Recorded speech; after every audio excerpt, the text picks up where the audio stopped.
श्रीमत्कृष्णसमाह्वाय नमो यामुनसूनवे यत्कटाक्षैकलक्ष्याणां सुलभश्रीधरः सदा श्रुत्यर्थसारजनकं स्मृतिबालमित्रं पद्मोल्लसद्भगवदङ्घ्रिपुराणबन्धुं ज्ञानाधिराजमभयप्रदराजपुत्रम् अस्मद्गुरुं परमकारुणिकं नमामि। अभयप्रदपाददेशिकोद्भवं गुरुमीडे निजमादरेण चाहं य इह अखिललोकजीवनादरः चरमोपाय विनिर्णयं चकार। ஆழ்வார்களுடைய 4000 பாசுரங்களுக்கும் வியாக்கியானமிட்டருளியவர் சுவாமி பெரியவாச்சான் பிள்ளை.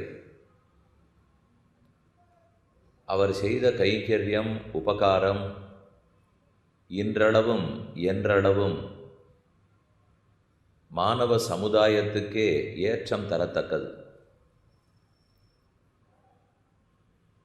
அவர் காட்டிய வழியிலேயே அவருடைய திருக்குமாரரான நாயனாராச்சான் பிள்ளை சரமோபாய நிர்ணயங்கிற கிரந்தத்தை அனுகிரகித்தார். சுவாமி ராமானுஜனுடைய திருவடிகளே உய்வதற்கு ஒரே வழி, அதுதான் இறுதியான உபாயங்கிறதை அவர் வெளியிடுகிறார். திவ்வதேச தெம்பெருமான்களும் ஆழ்வார்களும் ராமானுஜருக்கு முன்னால் அவதரித்த ஆச்சாரியர்களும் பின்னால் அவதரித்த ஆச்சாரியர்களும்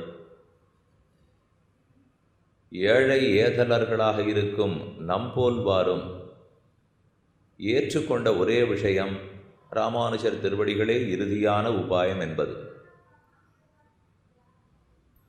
திருக்குறுங்குடி நம்பியை ராமானுஜர் சேவித்தார்.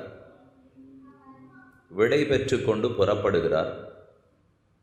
அப்போது நம்பி, நான் எத்தனையோ அவதாரங்களை செய்தாலும் உலகத்தவரை திருத்த முடியவில்லையே,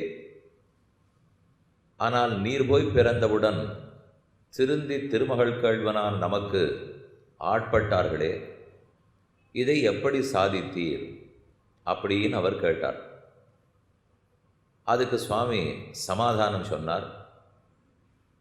துவய மந்திரத்தை உபதேசித்தார்.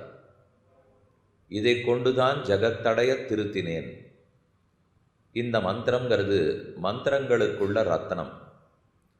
திருமந்திரத்தின் அர்த்தத்தையே விவரித்து தரக்கூடியது. ந வேதாந்தாது சாஸ்திரம் ந மதுமதனாது தத்துவமகிலம் ந சத்வாது ஆரோக்கியம் ந துவயவசனதா க்ஷேமகரணம். தத்துவம்னு சொன்னால் ஸ்ரீமன் நாராயணன் தான் பரதத்துவம். சாஸ்திரம்னு சொன்னால் வேதத்துக்கு மீதூர்ந்தோ வேறுபட்டோ சாஸ்திரங்கள் இல்லை. ஆரோக்கியம் வேணும்னால் சத்வகுணத்துக்கு மேலே ஆரோக்கியத்துக்கு மற்றொன்று வேண்டாம். கடைசியா க்ஷேமம், ஆத்மாவுக்கு க்ஷேமங்கரம்னு சொல்லணும்னால் துவய மந்திரம்தான் அப்படின்னு சொல்லுகிறது. திருமந்திரம் சாஸ்திரத்துக்கு ரொம்ப விருப்பமான அஷ்டாட்சரி. சரம ஸ்லோகம் ஈஸ்வரனுக்கு விருப்பமாக இருக்கக்கூடிய ஸ்லோகம். துவயம் ஆச்சாரிய ருச்சி பரிகிரகீதம். ஆச்சாரியர்கள் அத்தனை பேருக்கும் விருப்பம்னால் துவயத்தில்தான். அதை சொல்லித்தான் ராமானுஜர் பெரிய விராட்டியாரை முன்னிட்டு கொண்டு திருவரங்கநாதனிடத்தை சரணாகதியை அனுஷ்டித்தார். சக்ருதுச்சாரோ பவதின்னு சொல்லுவர். இது துவயம். ஒரு முறை சொன்னால் போதும், பிரபத்தி ஒரே தடவை தான் செய்யப்படுகிறது. அந்த துவயத்தை வச்சு தான் உலகத்தை எல்லாம் திருத்தினேன். இன்னொரு விஷயம் சொல்கிறேன், திருக்குறுங்குடி நம்பியே கேட்டுக்கொள்ளும். நான் போய் பிறக்கும்போது பகவான் பெரியவன் அவன் பெரியவன்னு சொல்லுவேன். ஆனால் நீர் போய் பிறந்தால் நாம் பெரியவன் நாம் பெரியவன்னு சொல்லிக்கணும். உலகத்தில் யாருமே நாம் பெரியவன்னு சொன்னால் கேட்டுக்க மாட்டான். அவர் பெரியவன்னு சொன்னால் தான் கேட்டுப்பார்கள். அதனால தான் நீ சொன்னால் எடுபடலை, அடியேன் சொன்னால் எடுபடுறதுன்னார். பெருமானுக்கு ஒரு சந்தேகம். அப்போ நாம் போய் பிறந்து இன்னொருத்தர் பெரியவர்னு நான் எப்படி சொல்லுவேன்? நான் உண்மையைத்தானே சொல்லுவேங்கிறார். உண்மையைத்தான் நீ சொல்கிற, ஆனால் அந்த உண்மையை நீ சொன்னால் எடுபடாதுன்னு சொல்லிட்டு இருக்கேன். உண்மையாக இருந்தால் கூட யார் சொல்கிறாங்கிறது முக்கியம் இல்லையோ. அது கொஞ்சம் பிரபலமாக இருக்கிறவர் உண்மையை சொன்னால் எடுபடும், பிரபலமாக இல்லாதவர் சொன்னால் காற்றோட காற்றா போயிடும். திருக்குறுங்குடி நம்பி எங்கோ தெற்கு கோடியில் எழுந்துருளி இருக்கார். என்னதான் இருந்தாலும் நகரத்துக்கு பக்கத்திலே, மகாநகரத்துக்கு பக்கத்தில் ஸ்ரீபெரும்புதூர் இருக்கும் இல்லையோ, பிரபலமாயிட்டார் போல் இருக்கு. அதனால தான் சுவாமி சாதித்தார்னா எதுவுமே எடுபடுகிறது என்ன வேடிக்கையாக சொல்கிறது வழக்கம். அப்போ பெருமானாக இருந்தால் நான் பரதெய்வம் நான் பரதெய்வம்னு சொல்லிப்பார். ஆனால் ராமானுஜர் அவதரித்த அவன் பரதெய்வம்னு சொன்னார். அதனால் ஏற்றுக்கொண்டார்கள்ங்கிற அளவுக்கு நேத்திக்கு விஷயம் பார்த்துட்டோம். அதனுடைய தொடர்ச்சியாய் கடைசி பகுதி இன்னைக்கு பார்ப்போம். நடாதூரம்மாள் ஸ்ரீபாதத்திலே 10-12 ஸ்ரீ வைஷ்ணவர்கள் ஸ்ரீபாஷ்யம் வாசிக்கிற காலத்திலே பக்தி பிரபத்திகள் இரண்டும் துஷகத்துவ ஸ்வரூப விருத்தத்துவ விஸ்வாச துர்லபத்வாதிகளாலே பண்ணக்கூடாமல் வெறுங்கையனான சேதனனுக்கு பேருண்டாம்படி எங்கனே என்கிற கேள்வி பிறந்தது. நடாதூரம்மாளுடைய காலக்ஷேப கோட்டி அதில் சிலர் அமர்ந்து கேட்டுருக்கார்கள். அப்போ அவர்களுக்கு ஒரு சந்தேகம் வருது. பக்தியா பரமயாவாபி பிரபத்தியாவா மகாமதேன்னு வாக்கியம் இருக்கே, பக்தியோ பிரபத்தியோ இந்த ரெண்டில் ஒன்று தான் மோட்சம் போகிறதுக்கு வழி. உனக்கு பக்தின்னு இருந்ததுன்னா செய், பிரபத்தின்னு இருந்ததுன்னா செய் என்று சொல்லியிருக்கே. ஆனால் இந்த ரெண்டுமே நம்மால் முடியாது கூடாது போல் இருக்கேன்னு அவர் சந்தேகிக்கிறார். ஏன் முடியாது? எல்லாரும் பக்தர்கள் தான், இங்கே இருக்கிறவெல்லாம் பக்தர்கள் இல்லையா? ஆனால் ஏன் முடியாதுங்கிறாருன்னா காரணம் சொல்லுகிறார். பக்தி பிரபத்திகள் இரண்டும் துஷகம், பண்ணுறதுக்கு ரொம்ப கஷ்டம். பிரபத்தி பண்ணுறது சுலபம், பக்தி கஷ்டம். மன்மனா பவ மத்பக்தா மத்யாஜி மாம் நமஸ்குரு இல்லையே, நாங்கள்லாம் பக்தர்கள் தானே, ஒன்றும் கஷ்டப்படலையே. என்னால் கீதையில் சொல்லப்பட்டிருக்கிற உபனிஷத்தில் சொல்லப்பட்டிருக்கிற பக்தி கஷ்டம். இப்போ நீங்களும் நானும் பண்ணிட்டு இருக்கிற பக்தி கஷ்டம் இல்லை. ஆனால் அதில் சொல்கிறது இல்லையோ, இப்போ இப்படி தான் இருக்கணும்னா முதல்ல கர்மஜான யோகம் அங்கமாக இருக்கணும். சாஸ்திரத்தில் சொல்லப்பட்ட பக்தி அதிகிருதாதிகாரம், அது சிலர் தான் பண்ண முடியும், பலரால் பண்ணுறதுக்கு முடியாது. அதனால் துஷகம், முடியாது, கஷ்டமாக இருக்குது. ஸ்வரூப விருத்தம், பக்தின்னு சொன்னாலே சுவாதந்திரத்தோடு இருக்கும். நான் பக்தி பண்ணி மோட்சத்துக்கு போகிறேன், அவர் கொடுத்து போகிறாருங்கிறத விட நான் பக்தி பண்ணேன் அதற்கு பெருமான் கொடுத்தாருன்னு ஆகிடுறது இல்லையோ. பக்தியாலே பெருமானை வசீகாரம் பண்ணி போனேன்னு ஆகும். அதனால் அதில் சுவாதந்திரியம் ஒட்டின்னு இருக்கே. சுவாதந்திரியமே ஆத்மாவுக்கு ஆகாதே, அது பெருமானுக்கும் பிடிக்காது. அதனால் அது ரெண்டாம் குற்றம். விஸ்வாச துர்லபத்துவம், இந்த முதல்ல சொன்ன ரெண்டு குற்றங்களும் பக்திக்கு தான், பிரபத்திக்கு இல்லை. ஆனால் பிரபத்திக்கு ஒரு குற்றம் இருக்குது, அதுதான் விஸ்வாச துர்லபம். ரொம்ப சின்ன காரியம் இல்லையா பிரபத்தி. துவமேவ உபாய பூதோ மே பவ அப்படின்னு பிரார்த்தித்தா போகும். தேவரீரே அடியனுக்கு உபாயமாக இருக்கணுங்கிற பிரார்த்தனாமதி சரணாகதி. சின்ன ஒரு காரியத்தை பண்ணிட்டு பெரிய பலம் கிடைக்கும்னா மனுஷன் நம்பவே மாட்டான். என்ன, நமக்கு நிறைய உழைச்சி காலத்தால் 7:30 மணிக்கு வேலைக்கு போயிட்டு ராத்திரி 10 மணிக்கு அவளே வண்டியில் கொண்டு விட்டா, சாப்பாடு அங்கேயே போட்டா, இப்படின்னு சொல்லிண்டா தான் இவன் ஏதோ பெரிய சாதிச்சுதான் நினச்சிட்டு இருப்போம். அது இப்படியே கொஞ்சம் மாறணும். அது எப்போ ஆரம்ப காலத்தில் நன்னா இருக்கும். காலத்தால் 7 மணிக்கு வந்து கூட்டின்னு போய்ட்றா, 10 மணிக்கு தான் என் பிள்ளையை கொண்டு விடுறான்னுவா. இதெல்லாம் கல்யாணம் ஆகிற வரைக்கும் நல்லாயிருக்கும். அதுக்கப்புறம் இதே மாதிரி 7 மணிக்கு போயிட்டு 10 மணிக்கு வந்திருந்தா வம்பு தான் வெடிக்கும். கொஞ்ச நாள் 40 வயசு ஆச்சுன்னா ஏன் தான் வேலைக்கு போனோமோன்னு தோண்டிப்படும். அப்போ நமக்கு நிறையா உழைச்சி குறைச்சலாக சம்பாதிச்சே பழக்கம். ஆனால் சரணாகத்தின்னு வரும்போது குறைச்சலான உழைப்பே இல்லை, ஆனால் மிக உயர்ந்த பலமான மோட்சம் பரமோதம் கிடச்சிட போகுது. அப்போ நம்பிக்கை வருமா? அதைத்தான் விஸ்வாச துர்லபத்துவங்கிறார். நம்பிக்கையே வராது. நானும் நிறைய பாப்பங்களை வச்சுருக்கேன். ஒன்றும் அதுவான குறைச்சலாக இருந்தால் சட்டுன்னு தூக்கி போட்டு போயிடலான்னு நினைக்கலாம். போகிற இடமானு கிட்டக்க இருந்ததுனால் ஓங்கி காலை தாண்டி வச்சா போயிடலாம்னு நினைக்கலாம். நானும் கர்ம ஞானம் பக்தி எல்லாம் வச்சிருந்தவனாக இருந்தால் பண்ணி போனேன்னு நினைக்கலாம். எதுவுமே இல்லையே. அப்படி இருந்தால் இந்த சின்ன காரியத்தை பண்ணிட்டு பெரிய பலம் கிடைக்கும்னால் நம்பிக்கை வராது. அதைத்தான் விஸ்வாச மாந்தியம், விஸ்வாச துர்லபம். இப்படி பண்ணக்கூடாமல் வெறுங்கையனான சேத்தனனுக்கு மற்ற ஒன்றுமில்லே பக்தி தான் இருக்குன்னா, பக்தியும் இல்லை பிரபத்தி தான் இருக்குன்னா, பிரபத்திக்கு ஆபத்து வந்துடுத்துப்போ. அப்போ கையில் ஒன்றுமே இல்லை போல் இருக்கே, நம்ம ஏதோ வெறுங்கையை வச்சுன்னு முழம் போடுறாப்பில் இருக்கே, எப்படி வைகுந்தத்துக்கு போகிறதுன்னு சிஷ்யால் கேட்குறார் என்று சிலர் கேட்க, இவை இரண்டும் இல்லாதாருக்கு எம்பெருமானாருடைய அபிமானமே உத்தாரகம். ரொம்ப சுலபமான பதில். இதைத்தான் நம்மளும் 5 நாளாக பார்த்துட்டு இருக்கோம். இந்த ரெண்டுமே இல்லாதவர்களுக்கு உங்கள்கிட்ட பக்தியும் இருக்க வேண்டாம், பிரபத்தியும் இருக்க வேண்டாம். ராமானுஜருடைய அபிமானத்தில் ஒதுங்கினால், அதாவது அவருடைய வம்சத்திலே அவருடைய வரிசையா குரு பரம்பரையில் வந்துருக்கிற ஆச்சாரியனுடைய அபிமானத்தில் ஒதுங்குவீர்களானால் அதுவே உத்தாரகம், அதுவே போரும். இத்தை ஒழிய பேச்சுக்கு வழியில்லை, நான் அறுதியிட்டிருப்பதும் அப்படியே. அவர் சொல்கிறது தான் ஆச்சரியம். இதை தவிர யாருக்கும் வேறொரு உபாயம் இல்லை. நானும் அப்படித்தான் புரிஞ்சுட்டு பண்ணிட்டு இருக்கேங்கிறார். ஏன் அந்த வார்த்தையை சொல்கிறார்? சிஷ்யர்கள் ஆச்சாரியனிடத்தில் கேட்குறச்சே, உங்களுக்கு இது நான் நேர பக்தியோ பிரபத்தியோ பண்ணிப்பேன்னு அவர் சொல்லலை. இப்போ அப்படி சொல்லிட்டா என்னாகும்? ஓ, அவருக்கு இந்த சக்தி எல்லாம் இருக்கு போல் இருக்கு, அவர் அதை பண்ணிப்பார், இல்லாத நமக்கு இதை சொல்கிறாரோக்கம்னு தோணிடா நாள்பட அதுலேயும் இவனுக்கு நம்பிக்கைப்படும். ஏன்னா அவர் பக்தியோ பிரபத்தியோ பண்ணிக்கிறார், ஆச்சாரியாபிமானத்தில் இல்லை. நமக்குன்னா மட்டும் இந்த ஆச்சாரியாபிமானம்னு சொல்லிட்டார் போல் இருக்குன்னுட்டால் எல்லா அரசாங்கத்தில் இருக்கிறவாளையும் பாருங்களேன். அரசாங்க பள்ளிக்கூடம் தான் முக்கியம், அதில் இருக்கிற மருத்துவமனை தான் ஒசரணும் என்றே சொல்லிண்டு தங்க பிள்ளையோ தங்க தாத்தா பாட்டியோ அந்த பள்ளிக்கூடத்துலேயும் சேர்க்க மாட்டா, அந்த மருத்துவமனையிலையும் சேர்க்க மாட்டா. அது ரொம்ப நன்னா வசத்தியாக எங்கேயான பளபளான்ற இருக்க மாதிரி கொண்டு போய் சேர்த்துருவா. ஆனால் சொல்கிறது மட்டும் அரசாங்க பள்ளி ரொம்ப வசதி, அங்கே சேருங்கன்னு சொல்லிட்டு இருக்காளோ இல்லையோ. இது அந்த மாதிரி ஆகிடும்போ. இவர் உங்களுக்கு ஆச்சாரியாபிமானம்னு சொல்லிட்டு தாம் பக்திக்கோ பிரபத்திக்கோ ஆச்சாரியன் போயிட்டார்னால் நமக்கு இருக்கிற நம்பிக்கையும் போடும். அதனால் அவர் ஜாகிரதையாக சொல்கிறார், நானும் அப்படித்தான் இருக்கிறேன்னு சொல்கிறார். நீங்கள் உங்களுக்கு என்ன வழி சொல்லியிருக்கேனோ அதுதான் எனக்கும். இதைத்தான் ராமானுஜரே அனுஷ்டித்தார். கீதா பாஷ்யம் முழுக்க உபாசனாத்மக பக்தி, உபனிஷத் பாஷ்யத்திலோ ஸ்ரீபாஷ்யம் முழுக்க உபாசனம் பக்தி.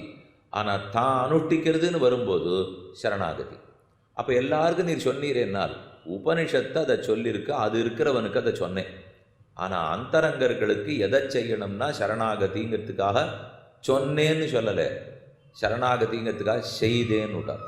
செய்தேன்னு ஒரு ஆச்சாரியன் சொல்கிறது வேறு, சொன்னேன்னு சொல்கிறது வேறு. சொன்னேங்கிறதெல்லாம் பக்தியை பண்ணா பண்ணுங்கோ, பண்ணாட்டா போங்க. செய்தேன்னு சொல்கிறது பிரபத்தி ஆச்சாரியாபிமானம். அப்போ கண்டிப்பாக அதைத்தான் நீங்கள் செய்தாக வேண்டும். அதை இவர் சாதித்தார் என்று அருளி செய்தார். பின்பு தம்முடைய சரமதசையிலே ஸ்ரீபாதத்து முதலிகள் எங்களுக்கு தஞ்சமேதன்னு சதுரராய் கேட்ட.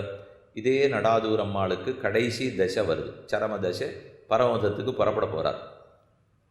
பழைய கேள்வி கேட்டதையே என்னமோ சாமர்த்தியமாக இவா இன்னொரு தரம் வந்து கேட்குறாப்போ. ஏற்கனவே கேட்டு பதில் வாங்கிட்டாச்சு. இப்போ அவர் கிளம்புற சமயத்துக்கு ஒருவேளை மாற்றினுடுவரோ, அப்போ இருக்கிற நிலைமைக்கு ஒரு மாதிரி சொல்லிட்டு இப்போ ரொம்ப தீனராக போனதுனாலே இப்போ மாற்றி சொல்லிடுவரோன்னு நினைப்பா. இல்லை கேட்டதை இன்னொரு தரம் ஆணித்தரமாக கேட்டுப்போம் அப்படின்னு இருக்கலாம். உங்களுக்கு பக்தி பிரபத்திகள் துஷ்கரங்களாய் ஒழிந்தது. பக்தியோ பிரபத்தியோ உங்களால் முடியாது, பண்ணுறதுக்கு கஷ்டம், விட்டுடுங்க. சுலபமென்னு எம்பெருமானாரை பற்றி அவரையே தஞ்சமென்னு விஸ்வசித்திருங்கோள்.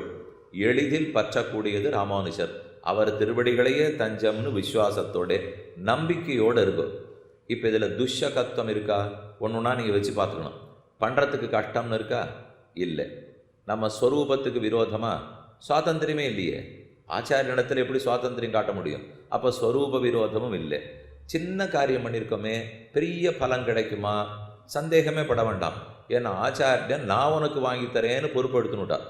அப்போ அது சின்ன காரியம்னா அது அவருக்கு சின்ன காரியமாக இருக்கலாம். பெருமானை பொறுத்தவரைக்கும் அதை ஏற்றுக்கிறாரோ இல்லையோ. ஆகவே எந்த 3 குறைகளும் இதில் இல்லை. அவரே தஞ்சமென்னு விஸ்வசித்திருங்கோள், பேச்சுக்கு குறையில்லை என்று அருளி செய்தார். அதுக்கு ஸ்லோகம் சொல்கிறார்.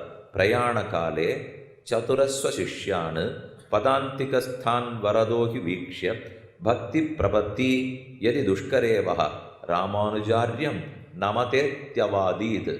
பக்தி பிரபத்தி உங்களுக்கு துஷ்கரமாக போச்சு. கடைசி தசையிலே 4 பேர் கேட்க, அப்போ 2ஐயும் விடுங்கோ. ஆச்சாரிய அபிமானம் ராமானுஜர் திருவடிகளே உத்தாரகம்னு இருங்கள். இன்னொரு சரித்திரம். காராஞ்சியில் என்று இவ்வர்த்தம் பிரசித்தமிரே.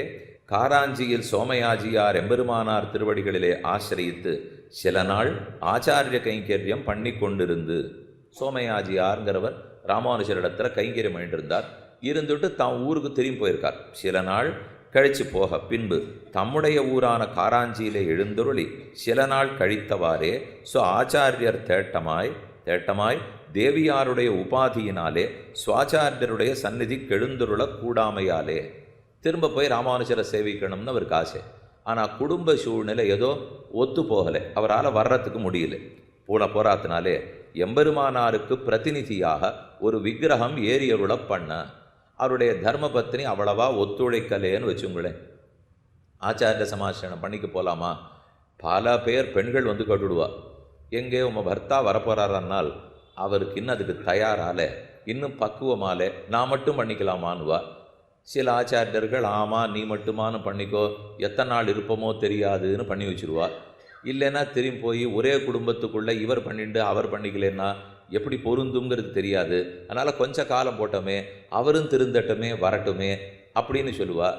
இதில் திருந்துறதுன்னு சொன்னால் ஒன்றும் தப்பாக வாழ்ந்துட்டு இருக்காருன்னு சொல்லலடியேன், திருந்துறதுன்னு சொன்னால் இன்னும் கொஞ்சம் புரிதல் வரட்டுமே அப்படின்னு எதிர்பார்க்குறா. அதை போல் இந்த தர்மபத்னி இன்னும் அது கொஞ்சம் எசைந்து வரலை போல் இருக்கு. அதனால் அவரால் திரும்ப திரும்ப உடையவர்கிட்ட வர முடியல, கைங்கரியம் பண்ண முடியல. அன்றைக்கி சரி அவர் தான் நேரத்தான் போக முடியல, ஒரு திருமேனியை எழுந்துருளை பண்ணி அவரை சேவிச்சுண்டு திருப்திப்பட்டுப்போம் என்று சொல்லி உடையவர் திருமேனியை ஏழை பண்ணிட்டார். அந்த சம்ஸ்தானம் நன்றாக வகுப்புண்ணாமையாலே அத்தை அழித்து வேறே ஏரியருளை பண்ண அந்த திருமேனி அவ்வளவா இவர் மனசுக்கு பிடிச்சபடிக்கு வரல, அவ்வளோ சரியாக அமையலேன்னு வச்சுங்களேன். அதனால் அது வேண்டாம், வேற பண்ணுவோம் அப்படின்னு இன்னொரு தரம் பண்ணுறார். அர்ச்சைக்கு ராத்திரி வேறே ஏரியருளை பண்ண அர்ச்சைக்கு ராத்திரி இவர் சொப்பனத்திலே உடையவர் எழுந்தொருளி. அன்றைக்கி ராத்திரியே ராமானுஜர் இவருடைய சொப்பனத்தில் வந்தார். நீர் ஏன் இப்படி நம்மை நலிந்து உருவழிக்கிறீர்? நீர் எதுக்காக என்ன அழிச்சு புதுசு புதுசாக சிரமம் கொடுக்குறீர்னு தெரியலையப்போ என்ன உடையவர் கேட்க, எங்கனே இருந்தாலும் நம்முடைய அபிமானமே உத்தாரகம் என்று அத்தியவசிக்க மாட்டாத நீரோ நம் விக்கிரகத்திலே பிரதிபத்தி பண்ணி போருகிறீர். எங்கே இருந்தாலும் எப்படி இருந்தாலும் ராமானுஜர் நம்மை நம்முடையவன் என்று அபிமானித்திருந்தால் அது போரும்னு திருப்தியாக நீர் இருந்திருக்க வேண்டாமோ? விக்கிரகத்தை பண்ணுறேங்கிறீர், அது அழகாலே திரும்ப பண்ண போகிறேங்கிறீர், அது நன்னாலேன்னா திரும்ப பண்ணுவீர். ஆச்சாரியாபிமானந்தான் நமக்கு வேணுங்கிற நம்பிக்கை இல்லாதவருக்கு இந்த விக்கிரகத்தில் இல்லாமல் நம்பிக்கை வந்துட்டு போகிறது. அப்போ இதுதான் நம்பிக்கை, அது இல்லையேன்னு சுவாமி சாதிக்கிறார். பிரதியன் அத்தியவசிக்க மாட்டாத நீரோ நம் விக்கிரகத்திலே பிரதிபத்தி பண்ண போருகிறீர் என்று அருளி செய்ய திடுக்கிட்டு எழுந்திருந்து அப்போதுதானே அந்த விக்கிரகத்தையும் சேமத்திலே எழுந்துருள பண்ணி தேவியாரையும் அறத்துறந்து, அதே நிமிஷம் இனிமே இந்த கொடுத்தனை நமக்கு ஆகாது, உடையவர் ஏதோ நமக்கு செய்தி சொல்கிறார் அப்படின்னுட்டு தேவியாரை துறந்து அங்கு நின்றும் புறப்பட்டு கோயிலேற எழுந்தருளி கண்ணும் கண்ணீருமாய் கைகால் பதறி வந்து உடையவர் திருவடிகளிலே வேறற்ற மரம் போலே புகழற்று விழுந்து பெருமிடறு செய்து அழப்புக்கவாறே வந்தவர் சுவாமி திருவடிகளில் விழுந்தார். அழுக நிற்க முடியல, தள்ளாடுறார். இவரை பார்த்துட்டு அப்போ சுவாமி இது ஏது திடீர்னு என்னமோ வந்தீர், அடறீர், கீழே விழுந்தீர், கை கூப்புறீர் என்னான்னு கேட்கிறார். அங்குற்றை விற்த்தாந்தத்தை சப்பிரகாரமாக விண்ணப்பம் செய்ய தன்னுடைய கிரகத்தில் வீட்டில் என்ன நடந்தது அப்படிங்கிறது ரொம்ப விளக்கமாக சொன்னார். உடையவரும் முறுவல் செய்தருளி புனிசிரிப்போடு அவரை பார்த்து சொல்கிறார், வாரீர் அஜ்ஞாதாவே, அஜ்ஞாதானா அறியாதவரேன்னு அர்த்தம். வாரீர் அறியாதவரே, உம்முடைய ஸ்திரீ பாரவசியத்தை அறுக்க வேண்டி செய்தோம். நீர் பெண்ணுக்கு பரவசப்பட்டு எதை பிடிக்கணும் எதை பிடிக்கக்கூடாதுன்னு தெரியாத தவிச்சுட்டு இருந்தீர். அந்த பாரவசத்தை அவளுக்கு வசப்பட்டிருந்ததை நிறுத்தணுங்கிறதுக்காக செய்தோம். நீர் இகழ்ந்தாலும் நாம் உம்மை நெகிழவிடத்தக்கதில்லை. நீரே என்னை விட்டு போனாலும் தப்பாவே நினச்சிருந்தாலும் நான் உம்மை விடுறதாகவே இல்லை. ஏன்னா அந்த சுவாமி என்ன பயந்துட்டார், உடையவர் நம்ம விட்டுடுவரோ, நம்ம தப்பு பண்ணிட்டோம் போல் இருக்கே, அழிச்சழித்து உருவாக்குறீர்னு சொன்னால் கோவிச்சுட்டு பேசுகிறார் போல் இருக்கே, அப்போ இனிமேல் நம்ம கதி என்ன ஆகும்னு அவர் பயந்துட்டார். அப்படிலாம் யாருமே பயப்பட வேண்டாம். நீர் வெச்சாலும் வாழ்த்தினாலும் இகழ்ந்தாலும் புகழ்ந்தாலும் எதுவாக இருந்தாலும் நாம் நம் சிஷ்யர்களை ஒரு நாளும் விட்டுட மாட்டோம். ஆக நீர் எங்கே இருந்தாலும் நம்முடைய அபிமானத்தாலே உம்முடைய பேச்சுக்கு குறை வாராது. நீர் எந்த ஊரில் வேணா இருக்கலாம், எந்த மூலையிலையும் இருக்கலாம், ஆனால் நம் அபிமானத்திலே ஒதுங்கியனவனை ஈஸ்வரன் தேடி பிடித்து மோட்சம் கொடுப்பாரே தவிர நான் தேட வேண்டியது கூட இல்லை. நாம் அனுகிரகித்தோங்கிறது தெரிஞ்சு போச்சுனாலே அதுக்கப்புறம் கணக்கு அவரிடத்துல போயிடும். போனால் இவாள்கிட்ட அப்புறம் கையில் ஒன்றும் இல்லையோ இல்லையோ, நீங்கள் ஒரே ஒரு தடம் கைபேசி வச்சுருக்கீங்க, வலைத்தளத்துக்குள்ளே போங்க, எத்தையானு ஒன்றை தேடுங்க. எத்திராஜஜியர் மட்டத்துக்கு வரணுமோ இல்லையோ, வர்றதுக்கு வழி என்னான்னு ஒரு தரம் போட்டுங்க, ஒரே ஒரு தரம் போடுங்க. போட்டுவிட்டா அதுக்கு அதெல்லாம் வேறு ஒன்றுமே தெரியாது. வழி கேட்டுட்டீங்களோ இல்லையோ, இனிமேல் நீங்கள் எப்போ இங்கே வந்தாலும், எப்போ 70 நடக்கிறதா 80 நடக்கிறதான்னு அது சொல்லும். எப்போ இங்கே வந்தாலும் இதுக்கு பக்கத்தில் இருக்கிற கோயில்கள்லாம் காட்டும், இதுக்கு பக்கத்தில் எங்கெல்லாம் சாப்பிட்லாம் பிரசாதம் கிடைக்கும்னு காட்டும். எங்கெங்கெல்லாம் மருத்துவமனை இருக்குதுன்னு காட்டும். அதுக்கப்புறம் அது வேண்டாம் வேண்டாம் நீங்கள் தள்ளுங்க, வேணும் வேணும்னு அது பிடிச்சிக்கும். ஒன்றுமில்லாத ஒரு அச்சித்தே பிடிச்சிக்கிறதே பரமச்சேத்தனனுக்கும் உயர்ந்தவரான உடையவர் விட்டுடுறாங்கன்னு. இப்போ ஏன்னா இப்போ அதுக்கு என்ன வேணும்? நான் வேணும், அதுக்கு நான் வேணும்னு எடுத்தா ஏன்னா என்னுடைய தகவல் அதுக்கு வேணும். அதை பிடிச்சி வச்சுட்டு என்ன சுத்து என்ன அதை விடவே மாட்டேங்கிறது. நீங்கள் இப்போ இங்கே உட்காண்டிருக்கிறச்சே எத்தனை பேருக்கு உலகத்தை இங்கே உட்காண்டிருக்கேன்னு தெரியுமோ? நீங்கள் எழுந்து போகிறச்சே எழுந்து போகிறேன்னு தெரியும், தீர்த்தம் வாங்கினா தீர்த்தம் வாங்கினேன்னு தெரியும். இதுக்கே தெரியச்சே உடையவர் தெரியாது படுமா? இப்போ எங்கெங்கே யார் சிஷ்யர்கள் இருக்காளோ நீர் எத்தனை விலகி போனாலும் நாம் உம்மை விடவே மாட்டோம். என் அபிமானத்துக்குள்ள ஒதுங்கிட்டீர். ஆகவே சர்வபரங்களையும் நம்பக்கலிலே புகட்டு உம்முடைய எல்லா பாரம் பொறுப்பத்தனை என்னிடத்துல விடும். நிர்பரராய் மார்பிலே கை புகட்டு உறங்கும் என்று அருளி செய்தார் என்று நம்முடைய பிள்ளை அருளி செய்வர் என்ன உடையவர் அந்த சுவாமிக்கு சொன்னார்னு அடியேனுடைய திருத்தகப்பனாரான பெரியவாச்சான் பிள்ளை அருளி செய்வர் அப்படின்னு இந்த சுவாமி சாதித்தார். அவருக்கு அந்த பாக்கியம், அவரிடத்துல நேர கேட்டுக்கக்கூட பாக்கியம். கணியனூர் சிறியாச்சான் சச்சேல ஸ்நான பூர்வகமாக ஆர்த்தியோடே உபசன்னராய் பெரிய திருமண்டபத்திலே முதிர்கள் எல்லாரையும் திருவோலக்கமாக இருத்தி ஸ்ரீ ஷடகோபனையின் திருமுடியிலே வைத்து கொண்டு திவ்ய ஆக்ஞையிட்டு. இது அடுத்த சரித்திரப்பு. கணியனூருங்கிற ஊர், சிறியாச்சான்கிற சுவாமி, சச்சேல ஸ்நான, சச்சேல தன்னுடைய சேலாங்கிறது ஆடையோட சேர்த்து தீர்த்தமாடிட்டு பூர்வகமாக ஆர்த்தியோடே உபசன்னராய், ஆர்த்தியோடேன துடிப்போடே சுவாமி பெருமாள் அடையணும், ராமானுஜர் அடையணும் அப்படிங்கிற துடிப்போரே உபசன்னராய் அருகே வந்து பெரிய திருமண்டபத்திலே முதிகள் எல்லாரையும் திருவோலக்கமாக இருத்தி எல்லா ஆச்சாரியர்கள் சிஷ்யர்கள் எல்லாரையும் பெரிய திருமண்டபத்திலே ஒரு கோட்டி கூடினா மாதிரி ராஜசபை கூடினா மாதிரி உட்காத்தினார். உட்காத்தி அவள்கிட்ட சொல்றார், ஸ்ரீ ஷடகோபனையின் திருமுடியிலே வைத்து கொண்டு திவ்ய ஆக்ஞையிட்டு சத்தியம் சத்தியம் புனசத்தியம் எதிராஜோ ஜெகத்குரு சயேவ சர்வலோகானாம் உத்தர்த்தா நாத்திர சம்சயா. சத்தியமிட்டு சொல்கிறேன், சத்தியமிட்டு சொல்கிறேன், சத்தியம் சத்தியம் புனசத்தியம் உத்ருத்திய புதமுச்சதே வேதாச்சாஸ்திரம் பரம் நாஸ்தி ந தெய்வம் கேசவாத் பரம்னு நித்தியம் சொல்கிறோம் இல்லையோ? அதே போலத்தான் இங்கே சொல்கிறார், இது சத்தியம், இது சத்தியம், யதிராஜரே ஜெகத்குரு, யதிராஜோ ஜெகத்குரு ச ஏவ சர்வலோகானாம் உத்தர்த்தா நாத்திர சம்சயா.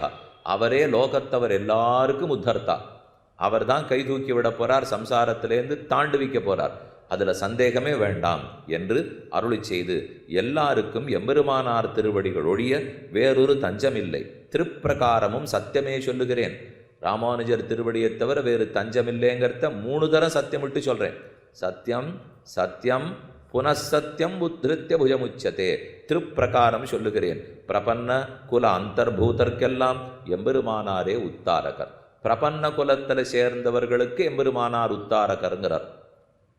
என்றால் ரொம்ப நாளாக ஒரு கேள்வி இருக்கும் இல்லையோ, அப்போ ராமானுஜ சம்பந்தம் இல்லாட்டா யாருக்குமே எந்த லோகத்திலையுமே மோட்சம் கிடைக்காதான்னு கேட்பா.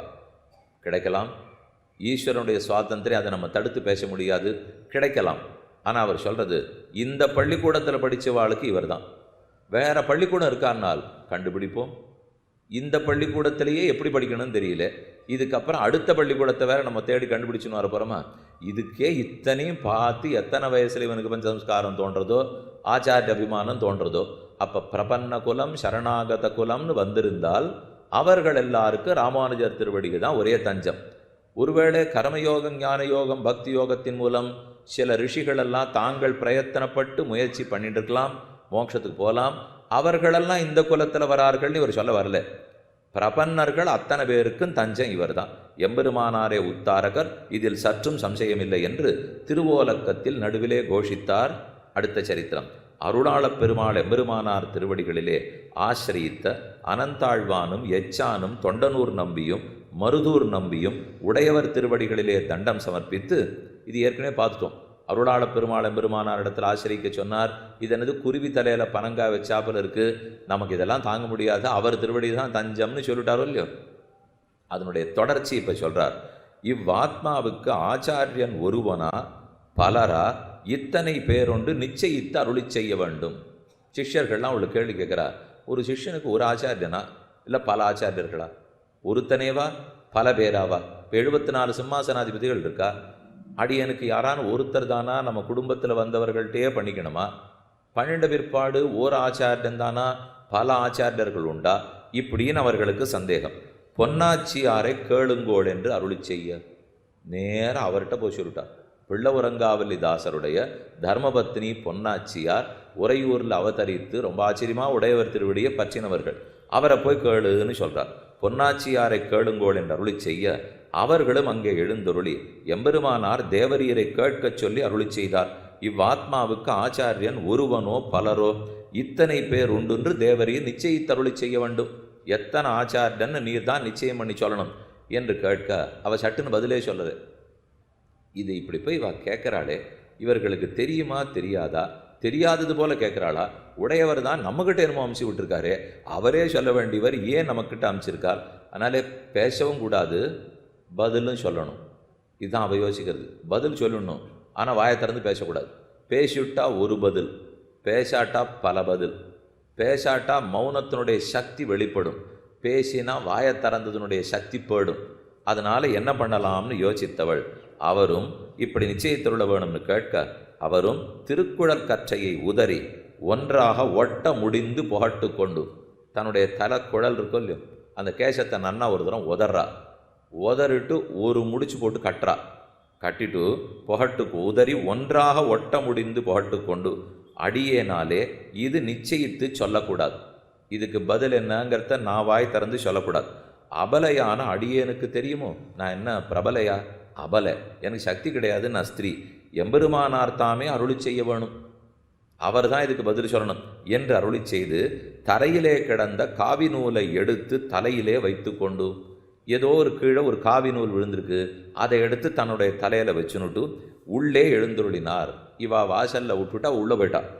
இவர்களும் அப்பிராப்த மனோரதராய் உடையவர் சன்னதியிலே சென்று தங்கள் விருப்பம் இவாளுக்கு நிறைவேறலை, பதில் கிடைக்கலையோ இல்லையோ, அதனால் விருப்பம் நிறைவேறாமல் திரும்ப உடையவரிடத்தில் வந்து தண்டம் சமர்ப்பித்து நிற்க போன காரியம் என்ன பதிலெலாம் கிடச்சிதா, நன்னா சொன்னாளா அப்படின்னு உடையவர் அவர்களை கேட்குறார். என்ன தமக்கு தெரியாது, என்ன சொல்ல, அவை இந்த மாதிரி கிளம்பி போயிட்டார். எம்பெருமானார் தாமே அருளி செய்ய வேணும் இத்தனை என்று அருளி செய்தார். தேவரீர் தான் பதில் சொல்லணும்னு அந்த அம்மங்கார் சொல்லிட்டார். அதனால் என்னன்னு உங்ககிட்டயே திரும்பி வந்துட்டோம்னு சொல்கிறார். நீங்கள் போன போது அவர் செய்த வியாபாரம் நீங்கள் போகிறச்சே அந்த பெண் என்ன பண்ணா சொல்லலே சொல்லிட்டு ஏதானும் பண்ணாளான்னு இவர் கேட்கிறார். திருக்குழற்கற்றையை உதறி ஒன்றாக முடித்து தரையிலே கிடந்த காவி நூலை எடுத்து தலையிலே வைத்து கொண்டு எங்களை அனுப்பி உள்ளே எழுந்துருளினார். பண்ணத்தை அப்படியே திருப்பி சொல்லிட்டாவ. குழலை ஒரு தரம் உதறினார், ஒன்றாக முடிச்சு போட்டார், தரையில் கிடந்த காவி நூலை எடுத்து முடியில் வச்சிருந்தார், போய்ட்டு வாங்கோன்னு சொல்லிட்டு தான் உள்ளே போயிட்டார். இதுதானே நடந்தது, இதுதான் அங்கே நடந்ததுங்கிறத சுவாமியினிடத்தில் விண்ணப்பிக்கிறார். அவர் வெறுமனே எழுந்துருளவில்லை.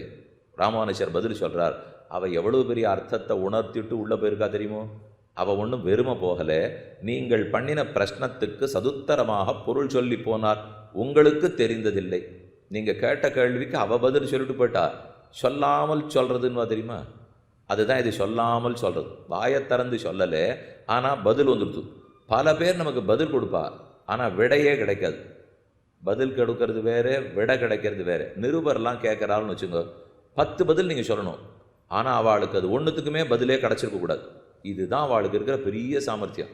தேர்தல் வரும், ஒரு அறிக்கை விட்டுருப்பா, அந்த தேர்தலில் ஜெயிச்சாலும் அந்த அறிக்கை பொருந்தணும், அந்த தேர்தலில் தோத்தாலும் அந்த அறிக்கை பொருந்தணும். இந்த மாதிரி உங்களுக்கு பேச தெரியுமோ, அது அவளுக்கு நம்மனா பேச தெரியும்.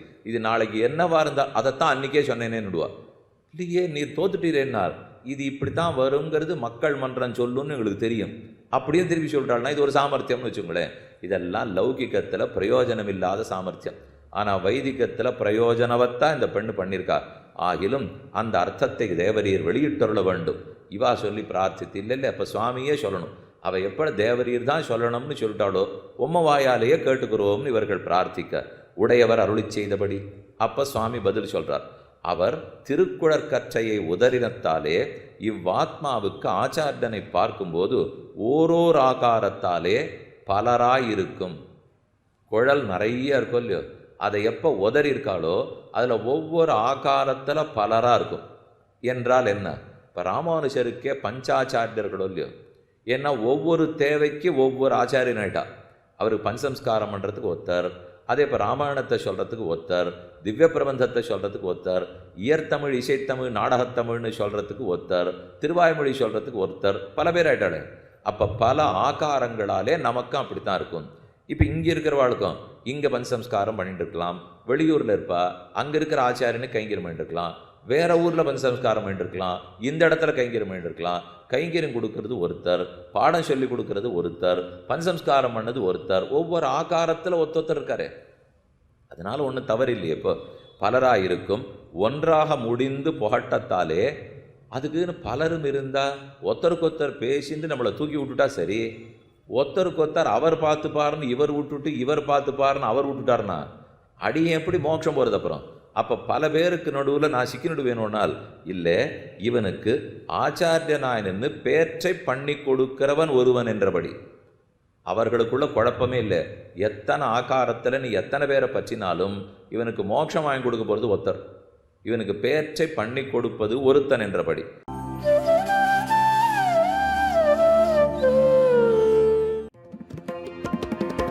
यतिराज यतिराज यतिराज जय हो, यतिराज यतिराज रामानुज जय हो, रामानुज जय हो। यतिराज यतिराज यतिराज